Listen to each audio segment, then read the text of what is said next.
Dr. Zyx'norp adjusted his sensory appendages and peered through the observation window, his gelatinous form quivering with barely contained excitement. Yes, our latest test subject has arrived. Behold, colleagues, a genuine Deathworlder. The assembled scientists gasped, their various appendages trembling in a mixture of fear and anticipation. Well, except for Dr. Blorp, who was busy trying to unstick himself from his chair again. Classic Blorp. Through the reinforced plasteel barrier, a human male sauntered into the stark white room, looking around with an expression of mild curiosity. He was of average height and build for his species, which meant he towered over most of the alien scientists and looked like he could bench press a small moon. Greetings, Deathworlder. Dr. Zyx'norp's voice boomed through the speakers.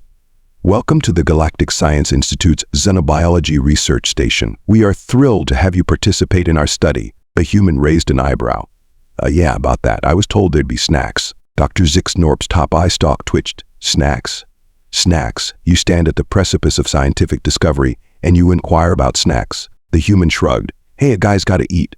Plus, your ad said refreshments provided. I'm just saying, if you're gonna lure us in with promises of food, you better deliver. From the back of the observation room, Dr. Gloop gurgled something that sounded suspiciously like a snicker. Dr. Zyx'norp's chromatophores flashed an annoyed puce. Very well, the lead scientist grumbled. We shall provide you with sustenance. But first we must commence our tests. Prepare yourself, Deathworlder, for you are about to push the very limits of your species' capabilities. The human yawned. Cool. So do I get a participation trophy or something? Dr. Zyx'norp's eye stalks quivered with indignation. This is not some mere game, human. This is science. Right, the human drawled. And I'm sure this science has nothing to do with trying to figure out military applications or ways to, I dunno, take over our planet or something. An awkward silence fell over the observation room. Dr. Blorp chose that moment to finally free himself from his chair with a wet pop. Promptly losing his balance and colliding with the control panel, alarms began to blare. Oh, for the love of Dr. Zyx'norp began, before composing himself. Pay no attention to that, Deathworlder. Let us proceed with the first test. A panel in the wall slid open, revealing a treadmill that looked like it had been built to withstand the stampede of a herd of particularly enthusiastic elephants. We shall begin by testing your endurance, Dr. Zyx'norp announced. Please step onto the device and begin locomoting. The human complied, starting at a leisurely walk. So, how long am I supposed to do this for? Dr. Zyx'norp's voice took on a slightly maniacal edge. Until you can go no further, of course. We must push you to your absolute limits. Right, the human said, picking up his pace to a light jog. Why no, this reminds me of this one time in college. See, there was this frat party, and we had this brilliant idea to see who could run the longest while chugging beer. As the human rambled on, seemingly oblivious to the increasing speed of the treadmill, the alien scientists watched in growing disbelief. Hours passed. The human story meandered through tales of drunken escapades, questionable life choices, and an incident involving 3 raccoons, a tuba, and a vat of guacamole. And that's why I'm no longer allowed within 500 feet of any Arby's in the tri-state area. The human concluded, now running at a pace that would make most species spontaneously combust. He hadn't even broken a sweat. Dr. Zyx'norp's eye stalks drooped in defeat. Enough, we shall move on to the next test. The treadmill grinded to a halt, letting out a pitiful whine of overtaxed machinery. The human hopped off, looking mildly disappointed. Oh, really? I was just getting warmed up. Say, how about those snacks? Ignoring the request, Dr. Zyx'norp barked out orders to his team. The room reconfigured itself, this time revealing a contraption that looked like a cross between a medieval torture device and a particularly aggressive jungle gym. This, Dr. Zyx'norp announced with no small amount of pride, is our patented strength O-meter 9000. It will test the very limits of your musculature and skeletal structure. The human eyed the machine skeptically. Aha, and how exactly does it work? Simple, Dr. Zyx'norp exclaimed. You simply insert yourself into the harness and then attempt to lift the attached weights. We will gradually increase the load until we determine your maximum capacity. The human shrugged and strapped himself in. All right, hit me with your best shot. Fire away. Dr. Blorp, who had finally managed to right himself, took this as his cue to activate the device. Unfortunately, in his haste to prove himself useful, he accidentally cranked the dial to maximum right off the bat. The observation room collectively held its breath, or equivalent respiratory function, as the machine whirred to life, fully expecting to witness the gruesome compression of the human into a fleshy pancake. Instead, they watched in slack-jawed amazement as the human lifted the entire apparatus off the ground with a casual grunt. The test subject remarked, voice only slightly strained. This actually makes for a pretty decent full-body workout. Mind if I do a few reps? Without waiting for an answer, the human began to perform a series of complex movements that looked like a cross between weightlifting and an interpretive dance routine. The machine groaned and creaked in protest. Dr. Zyx'norp's body had gone an interesting shade of pale green. "Aye, that's how are you?" "Oh, this," the human said between controlled breaths. "This is nothing. You should see what we get up to in CrossFit. Now that's insane. Although, between you and me, I'm pretty sure it's actually a cult." As the human continued his impromptu workout routine, regaling his captive audience with tales of human exercise fads and diet crazes, the alien scientists frantically scribbled notes and recalibrated their instruments. Dr. Gloop leaned over to Dr. Zyx'norp and whispered, or rather burbled, "Perhaps we should have started with a less robust specimen." Dr. Zyx'norp's eye stalk swiveled to fix his colleague with a withering glare. "Your input is noted, Dr. Gloop. Perhaps you'd like to volunteer to inform the human that we made a mistake." Dr. Gloop quickly found a fascinating spot on the ceiling to examine. After what seemed like an eternity but was, in fact, only about 20 minutes, the human finally set the machine down with a resounding clang that sent tremors through the station. "Woo," he exclaimed, stretching his arms above his head. "Now that's what I call a warm-up. So what's next? And seriously about those snacks." Dr. Zyx'norp's voice came through the speakers noticeably higher pitched than before. Yes, refreshments, of course, but first one more test if you please. A simple cognitive assessment. The room reconfigured once more, this time producing a holographic display filled with complex equations in three-dimensional shapes. "This is a standard IQ test used throughout the galaxy," Dr. Zyx'norp explained, having regained some of his composure. "It will measure your problem-solving abilities, spatial reasoning, and overall cognitive function. The average completion time for most sentient species is approximately 4 hours. The human squinted at the floating symbols and diagrams. "Ha, neat. So, do I just—" Yes, begin whenever you're ready," Dr. Zyx'norp said, settling in for a long wait. Exactly 37 seconds later, the human cleared his throat. "I'm done." The observation room erupted into chaos. Dr. Blorp fainted, his gelatinous body splashing across 3 workstations. Dr. Gloop began to hyperventilate, inflating like a balloon before popping into several smaller gloops that scattered across the room. And Dr. Zyx'norp just stared, his eye stalks so wide they were in danger of detaching entirely. That's impossible," he finally managed to sputter. "You couldn't possibly have. I mean, the computational requirements alone." The human scratched the back of his head sheepishly. "Oh yeah, about that. See, I've got this weird thing where I can kind of see patterns really quickly. My teachers used to call it cheating, but hey, not my fault if I can spot the answers without showing my work, right?" Dr. Zyx'norp made a sound that could charitably be described as a whimper. But how? Your species, you're from a death world. You should be all brawn and no brain. How can you possibly?" The human shrugged. "I done know, man. Evolution's a hell of a drug, I guess. Now, seriously, about those snacks. I'm absolutely famished after all this." It was at this point that Dr. Zyx'norp seriously began to question his life choices. Here he was, the premier xenobiologist in the galaxy, reduced to a quivering mass of confusion by a single specimen from a backwater death world, and said specimen was more concerned about refreshments than the groundbreaking science happening around him. "Very well," Dr. Zyx'norp sighed in defeat. "We shall provide you with sustenance. What would you prefer?" "What'd you prefer?" The human's face lit up.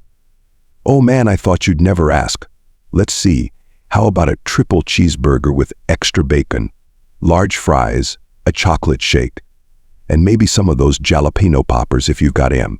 The entire observation room recoiled in horror. Dr. Blorp, who had just regained consciousness, promptly fainted again. You willingly consume such toxic substances?" Dr. Gloop asked, his voice quavering. The human looked confused. "Toxic? Nah, that's just a light snack.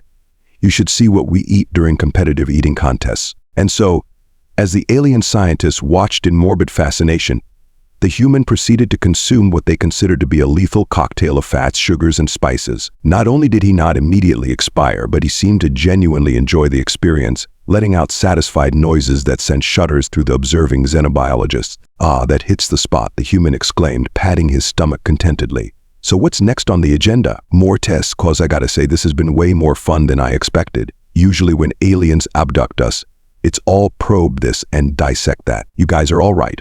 Dr. Zyx'norp, who had been quietly reevaluating every life decision that had led him to this moment, suddenly perked up. Wait, did you say aliens have abducted you before? The human waved a hand dismissively. Oh sure, loads of times. It's practically a rite of passage back home. You're not really a proper Earthling until you've been beamed up at least once. Why no? The observation room fell into a stunned silence, broken only by the soft plop of Dr. Blorp once again losing his battle with gravity. Dr. Zyx'norp cleared his throat, or whatever passed for a throat in his species. I see.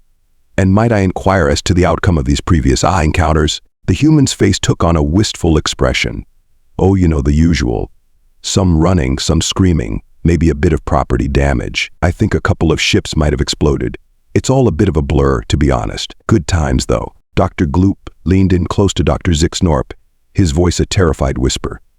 Sir, I believe we may have made a grave error in judgment. Dr. Zyx'norp's eye stalks drooped in resignation. Yes, Dr. Gloop, I believe you may be correct. The question now is, how do we extricate ourselves from this situation without incurring the wrath of a species that apparently treats interstellar abduction as a hobby? Meanwhile, oblivious to the existential crisis he was inducing in his hosts, the human had started to wander around the room, poking at various pieces of equipment with unrestrained curiosity. Hey, what does this do? He asked, reaching for a particularly ominous-looking lever. Don't touch that. The entire observation room chorused in panic. The human jerked his hand back, looking like a kid caught with his hand in the cookie jar. Sheesh, okay. No need to yell. I was just looking. Dr. Zyx'norp took a deep breath, reminding himself that antagonizing the Deathworlder was probably not in anyone's best interest. My apologies for the outburst.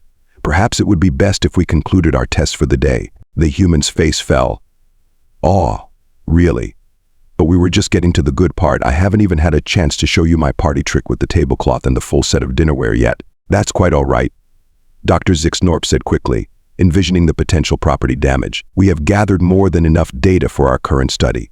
In fact, I dare say you have exceeded our expectations in every possible way. The human beamed. Oh, thanks. You guys are pretty cool too.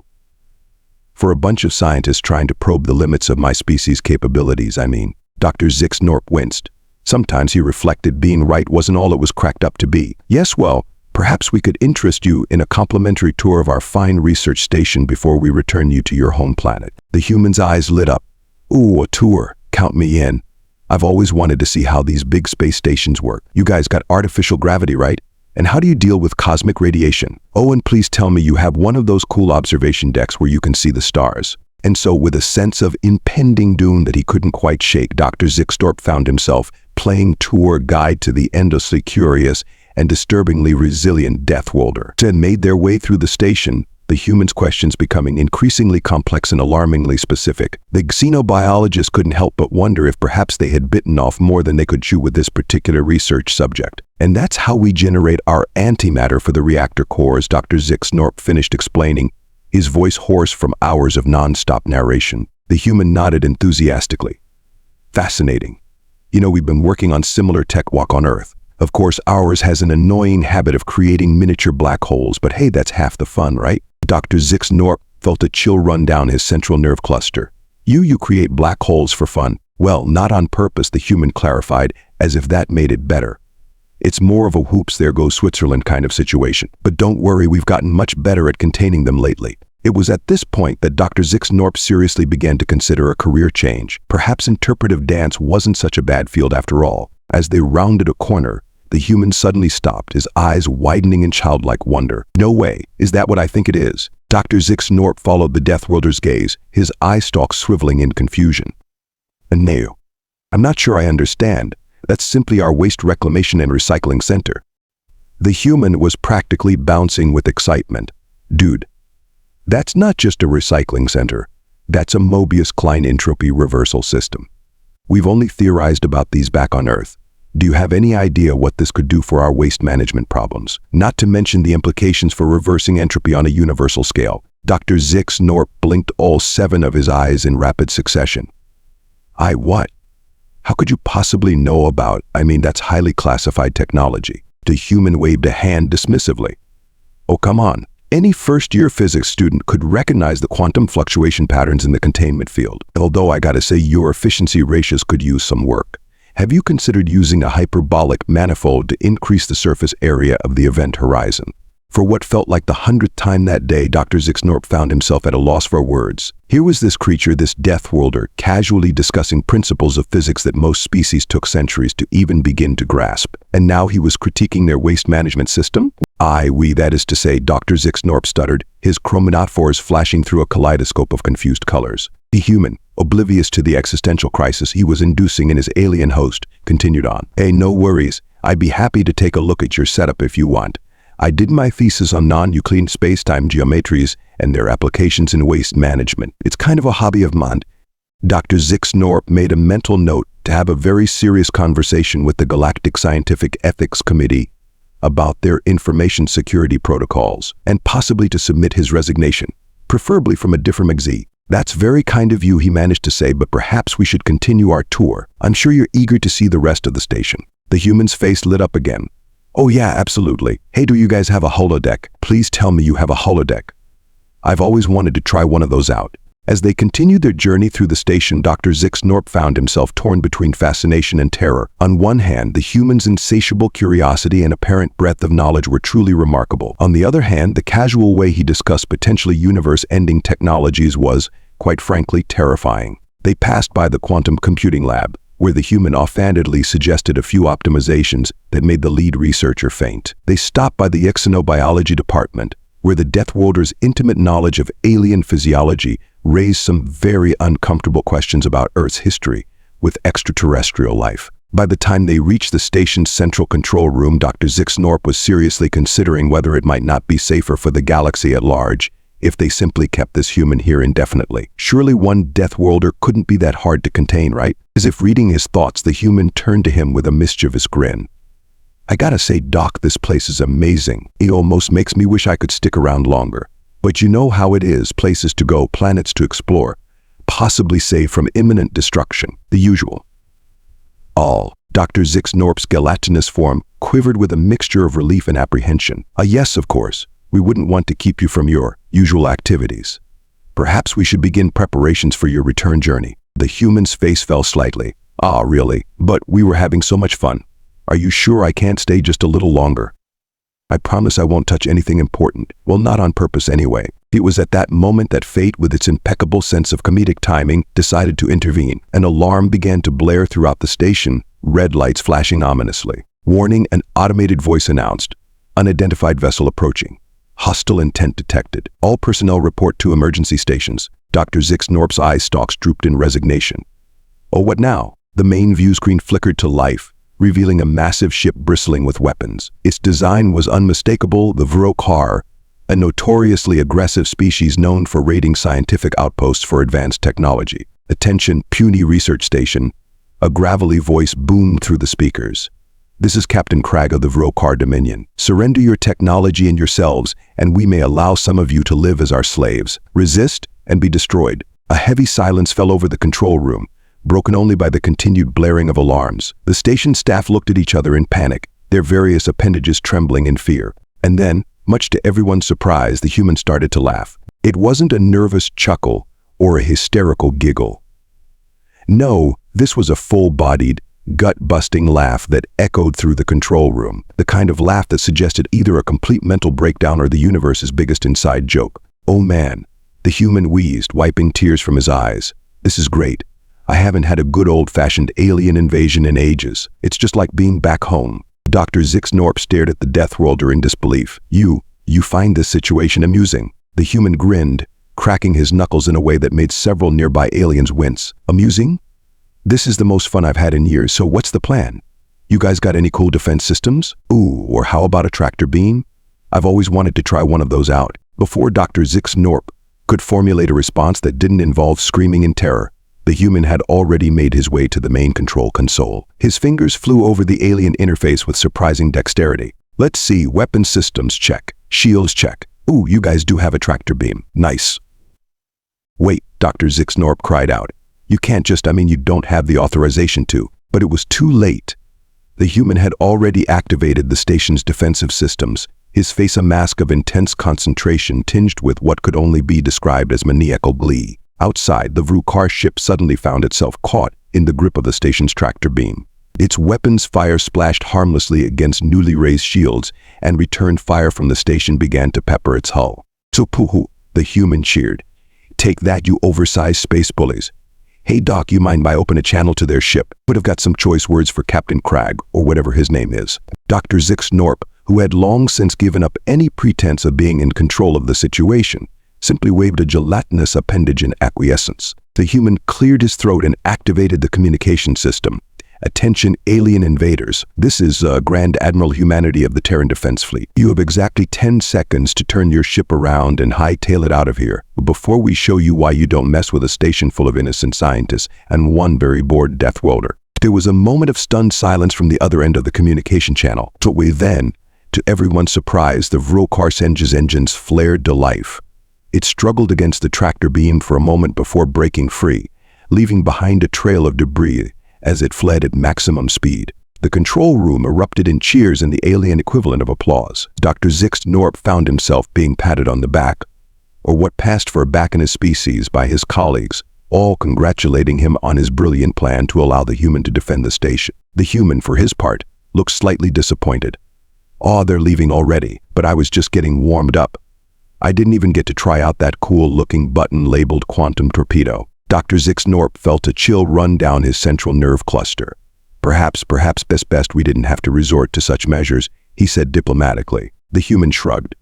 "Yeah, I guess you're right. Still, it was fun while it lasted. So, I don't suppose this counts as overtime, because if so, I'm definitely going to need more snacks." As the adrenaline, or whatever passed for it in their various species, began to wear off, the gravity of what had just occurred started to sink in for the station staff. They had just witnessed a single human, with no prior knowledge of their systems, take control of a state-of-the-art research station and fight off a Vrokar raiding party, all while treating it like some sort of entertaining diversion. Dr. Zyx'norp realized he had a lot of reports to file, and possibly a lot of explaining to do to the Galactic Science Council. But first, "You mentioned something about snacks," he asked the human wearily. The Deathworlder's face lit up. "Now you're talking. I don't suppose you guys have pizza?" "No, how about ingredients for pizza?